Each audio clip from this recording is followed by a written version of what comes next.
The night my mother clinked her champagne glass and said, in front of 47 people, and of course our Claire, who is very passionate about her little classroom, I was sitting at table 9, next to the coat room door.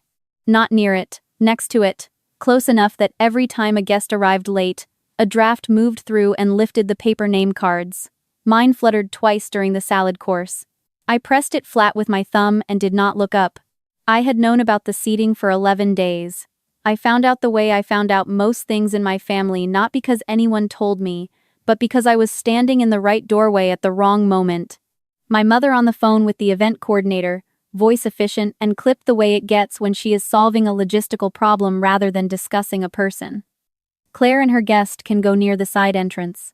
The Harmon table needs to stay central. We're doing the professional introduction sequence from tables 1 through 5. I stood in the hallway outside the kitchen for a long moment. Then I went upstairs and sat on the edge of the guest bed and thought about what it means to be 31 years old and still categorized as a side entrance situation in your own family's event planning. I should explain who my family is, because it matters. My father, Gerald Navarro, has been a periodontist in Scottsdale for 26 years. His practice takes up the entire 3rd floor of a medical building on Camelback Road. His name is on the glass in gold letters. My mother, Diane, spent 15 years as his office manager before transitioning into what she calls community leadership, which means she chairs 3 nonprofit boards, co-hosts a women's professional luncheon series, and is currently organizing a hospital wing dedication ceremony that will have her name on a plaque in the lobby. My brother, Marcus, is an orthodontist. He joined my father's practice 4 years ago. The updated sign on the 3rd floor now reads Navarro and Navarro Family Dentistry, and my father cannot say Marcus's name without a specific quality of warmth in his voice. That sounds like relief. I am a 2nd grade teacher at Pinewood Elementary in a Title I district 40 minutes outside the city. I have been doing it for 7 years. My classroom has 22 students, most of whom qualify for free lunch. I teach them to read. I teach a boy named Deshaun, who arrived in August not knowing how to hold a pencil, to write his full name in careful block letters by October. I teach a girl named Amara, who spent the first 2 weeks crying silently at her desk every morning, to raise her hand and say what she needs. My mother's summary of my career, delivered to her friends with a particular tilt of her head: Claire works with children, it's very sweet. My father's version: she's in education. Pause. The public sector. The pause carries everything. I stopped expecting them to change about 2 years ago. The specific moment was a Tuesday in March when I was named Teacher of the Year for the entire district. It is not a small thing. 1 teacher selected from 43 schools. The superintendent called me personally.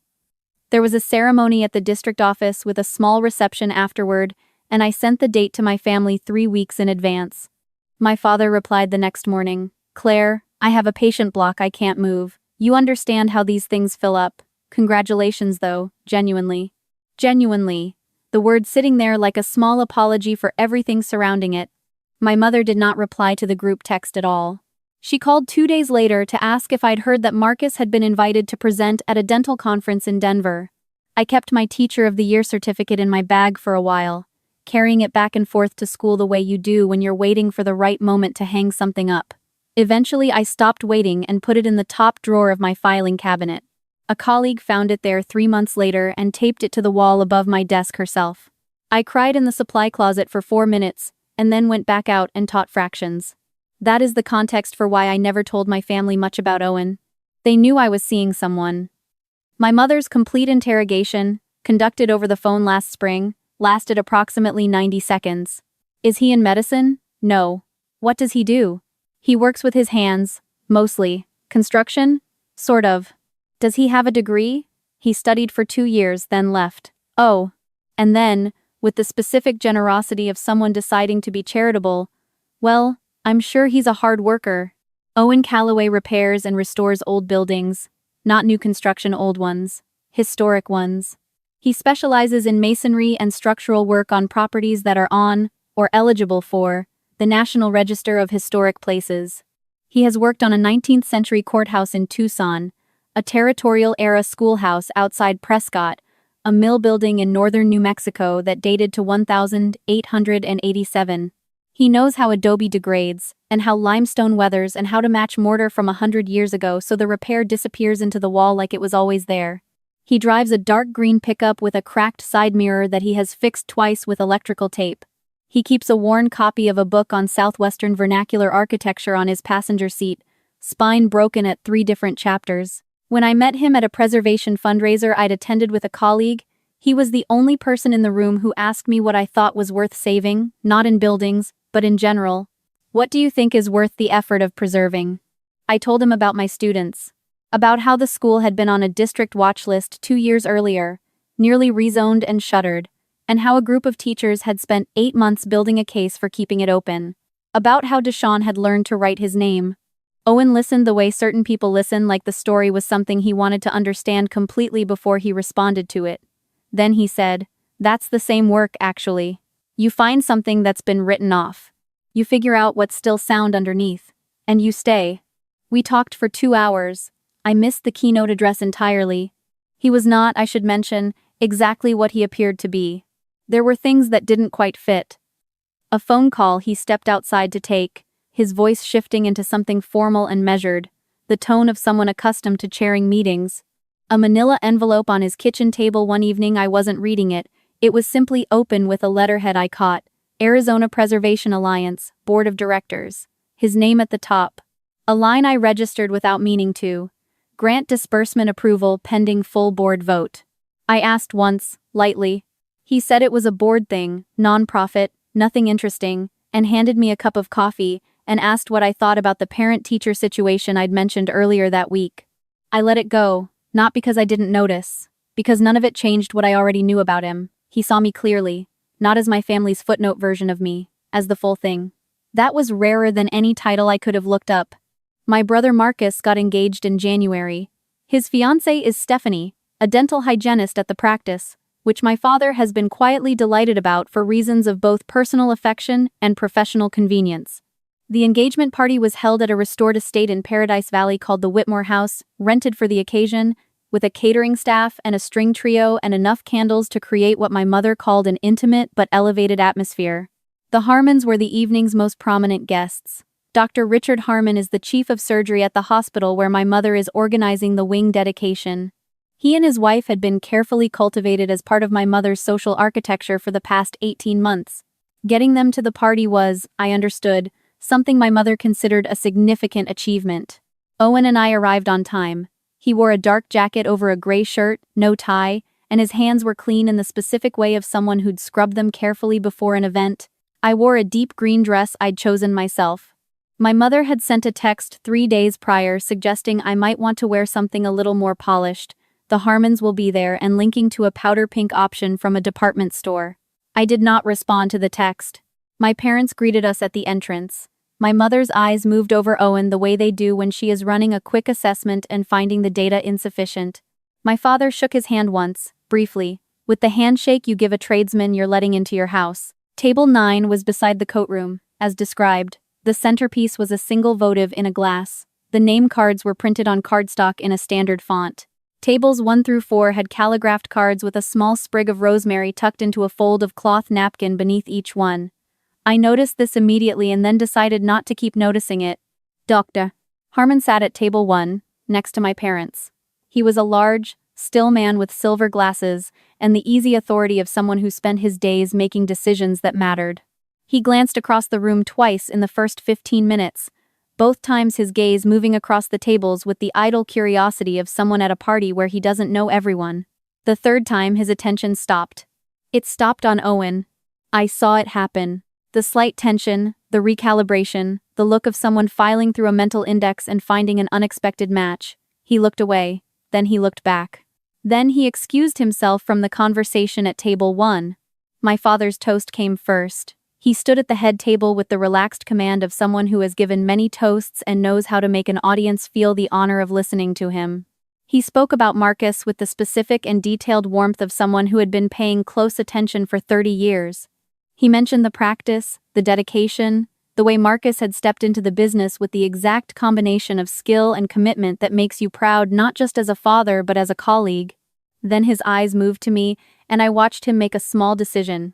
Our daughter Claire, he said, in the tone of someone being generous, has always followed her own path. She teaches second grade, I believe, and we admire her dedication to that kind of work. A smile, warm and distant, like a pat on the head from a long distance. And she's brought her friend this evening, who works in. He glanced at me, and I saw him decide to take the opening. Home repair, is it? Something like that. A few polite sounds from tables near the front. He looked at me directly. Good honest work. The room did not laugh. It did something worse, which was offer a moment of ambient approval, the sound of 47 people deciding that was a reasonable thing to have said. I did not respond. I picked up my water glass and took a careful sip. Owen set down his fork. He did not stand immediately. He sat very still for a moment, in the way of someone deciding something not out of anger but out of a clear-eyed assessment of what the moment required. Then he stood, and the room registered it the way a room registers a change in pressure. Dr. Harmon was already moving. He crossed the floor from table 1 with the unhurried deliberateness of someone who does not need to hurry to be noticed, and the room watched him cross it, watched the chief of surgery walk past tables 2, 3, 4, 5, past the string trio, past the champagne display, all the way to table 9 by the coatroom door, and stop. Owen, he said. His voice was moderate, but the room had gone quieter than the music. I thought that was you. I didn't realize you'd be here. Owen said, Richard, good to see you. Dr. Harmon turned to include my parents, who had both risen. My father's smile had not disappeared, but it had changed character completely. Gerald, Dr. Harmon said, do you know who this is? My father made a sound that wasn't quite words. This is Owen Calloway. He said it the way you say a name when you expect it to land. He chairs the Arizona Preservation Alliance.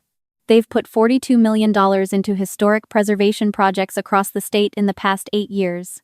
He's also the person who personally advocated to the county commission last year to get the Dunbar School restoration funded. That's the project that kept 40 construction jobs in the district and restored the oldest surviving African-American schoolhouse in the state. He paused. I've been trying to get him to join our hospital's community advisory board for a year and a half. He keeps declining. He looked at Owen with a dry expression. Still declining, I assume? Owen said, I do better work outside conference rooms. I know, Dr. Harmon said. He looked at me then. You must be Claire. He's mentioned you. A beat. He mentioned you're a teacher. He mentioned it the way people mention things that actually matter to them. My father's mouth opened. Nothing came out for a moment. Then, you Owen, you should have said. Owen looked at him. Not with anger. With the specific clarity of someone who has decided to be accurate. You didn't ask, he said. Not my name, not what I did, not anything. That's not an oversight, that's a choice. And it told me exactly what measuring stick you were using. He sat back down. The room was very quiet. The string trio had stopped between pieces, and the timing was such that the silence was nearly total. I stood up. My legs were not entirely steady. My voice was. You've been doing it my whole life, I said, and I was looking at my parents, not at the room. You've never done it all at once, the way it's obvious. You've done it in every introduction where you mentioned Marcus first and then paused before adding me, like you were deciding whether to bother. In every conversation where you summarized my work in one sentence and then moved on. In the Teacher of the Year ceremony that you didn't come to, and the dental conference that you called me about the next day as if one was the important news. In the seating chart for tonight, which puts me next to the coat room because I'm not part of the formal introduction sequence. My mother looked at her hands. I'm not here to perform this for the room, I said. I just want you to know that I see it clearly now. I've spent a long time finding ways to explain it away, and I'm done doing that. I looked at Owen. We left. 47 people watched us walk out, no one said anything. The string trio, in a timing that I will never entirely believe was coincidental, started playing again, just as we reached the door. The call from Marcus came 4 days later. His voice had lost the ease it usually carries. He told me that Stephanie had been upset by the evening, not by what I said, but by what it had surfaced things she'd noticed in the year she'd been around our family that she had tried to attribute to personality differences and had finally run out of alternative explanations for. She had asked Marcus, quietly but clearly, whether this was the family she was marrying into, and Marcus had not had a good answer. He also told me that Dr. Harmon had mentioned the evening in passing to the hospital administrator, in the context of the wing dedication, in a way that was not precisely a complaint, but was not precisely a compliment either. The phrase he'd used, as Marcus relayed it, was some interesting family dynamics. My mother had received a call from the hospital events coordinator the following week, suggesting they revisit the timeline for the dedication plaque discussion. Two of my father's longtime patients, both prominent enough that losing them was not abstract, had transferred to other practices in the following weeks. My father did not tell me this directly. I heard it from Marcus, who told me not because he thought I should feel guilty, but because he was trying, in his halting way, to explain that things had shifted. My mother called on a Thursday evening, 12 days after the party. Her voice was careful, the way it gets when she's doing something that costs her something. "I want to ask you to come to the house," she said. I asked her the question I had already decided I would ask. "Do you want to talk, or do you want the consequences to stop?" She was quiet for long enough that I thought she might hang up. Then she said, "Both. I want to tell you the truth, which is both." That honesty cost her something. I could hear the specific effort of it, the way a person sounds when they're saying a thing they have spent a long time not saying. I didn't thank her for it, but I heard it. I told her what coming to the house would require. A family therapist, 4 sessions minimum, beginning with a session in which I talked about the last 7 years without anyone correcting my account or explaining their intentions. My father would need to be there. Not to perform remorse, but to actually be in the room for it. She said yes without negotiating. The first session was in a beige office with plants on the windowsill and a therapist named Dr. Osei who had the particular quality of being completely unsurprisable. I talked for a long time. My father sat with his hands on his knees and looked at the floor for most of it, which was not the same thing as not listening. I eventually came to understand. My mother asked one question, near the end, which was whether I had always felt this way, or whether something specific had changed. I told her it wasn't a feeling that had changed, it was my willingness to keep the feeling to myself that had changed. She nodded slowly, like she was filing that somewhere. Some sessions were harder than others. Some weeks we made actual progress, where something was said and something else shifted.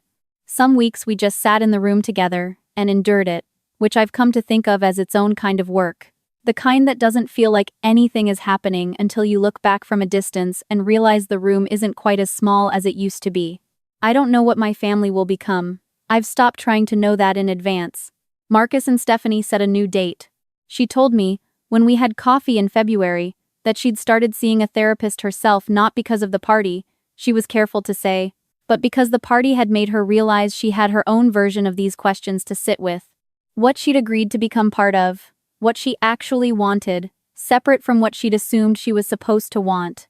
I told her I thought that was exactly the right direction to look. Owen was at his kitchen table when I came home after the first therapy session. He looked up from what he was reading, a survey document about a Victorian-era building in Flagstaff he'd been asked to assess, and I sat down across from him and said, "I think I'm okay." He nodded once, the way he does when something is true and doesn't need additional comment. I've thought a lot, in the months since, about what it cost me to spend 7 years trying to translate my work into a language my family would find valuable. I became, without fully realizing it, a person who pre-explained her own worth. Who led with the district recognition, the class reading scores, the administrator's praise, not because I was proud of those things in a straightforward way, but because I was perpetually auditing myself for evidence that my parents were wrong about me. Owen never needed that from me. He asked me once, early on, what I would teach if nobody was measuring the outcomes. What would you do if there was no evaluation, no watch list, no metric at all? I told him I would still teach Deshawn to write his name. I would still sit with Amara in the morning until she felt steady enough to raise her hand. I would still be in that room. He said, "Then that's not a detour, that's the destination." My Teacher of the Year certificate is on the wall in my classroom now, above the reading corner, where the students can see it. A few of them have asked about it. I tell them it means someone thought our class was worth paying attention to. Deshawn looked at it for a long time one morning. Then he looked at me and said, in his careful and deliberate way, "Does that mean we're famous?" I told him yes. I told him that is exactly what it means. I want to ask you something before you go. Is there someone in your life who has been quietly doing the most important kind of work, the kind that doesn't show up on a business card or get announced at a dinner table, and you've been measuring them against a face-see scale that was never designed to see them clearly? And if there is, what would it cost you to just ask them about it, not what they do, what they love about what they do? I think you might be surprised what you've been sitting next to this whole time.